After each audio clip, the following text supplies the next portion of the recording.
Prior to 2010, the division of Melbourne was held by Labor for more than 100 years. After decades of betraying their supporters, Labor was replaced by the Greens at the last election. Many people at the time had hoped that the Greens MP, Adam Bandt, would better represent their interests. Unfortunately though, soon after being elected, the Greens made a pact with Labor and then propped up the Gillard-led government for most of the last term. Far from offering any real alternative, the Greens voted for most of Labor's most unpopular legislation. The ineffectual mining tax and the carbon tax package, which handed over billions of dollars to big polluters, these were among the things that were voted in by the Greens. Adam also voted for all of Labor's budgets. These are budgets that included cuts to education funding, cuts to jobs, cuts to public services, and of course funding for Labor's cruel refugee regime. Take the refugee issue as just one example. We're not animals, we're humans. We want to live like a human, that's all. The Greens told us that voting for them would make a difference. The result now, 3 years on, is a set of policies that are even worse than those under John Howard. The Greens strategy has clearly not worked. The truth is that voting alone is just not enough.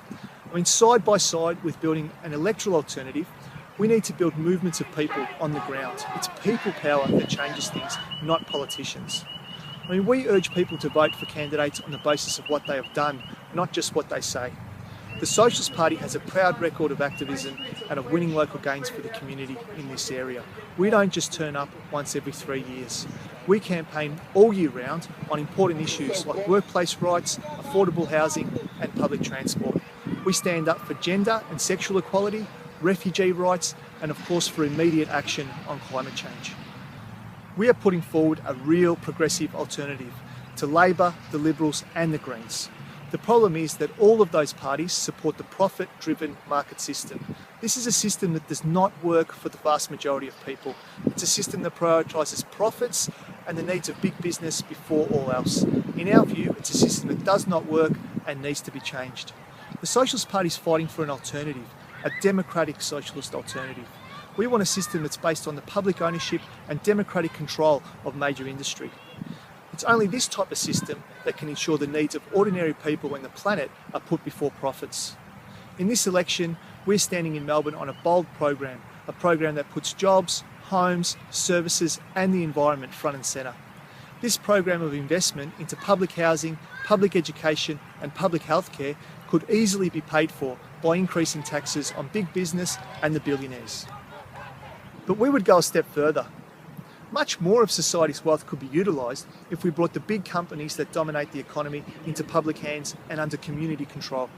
Instead of the likes of Gina Rinehart, Clive Palmer and Rupert Murdoch making the decisions about what is produced, when and how, we stand for a democratic, sustainable plan of production, a system where ordinary people are part of the decision-making process.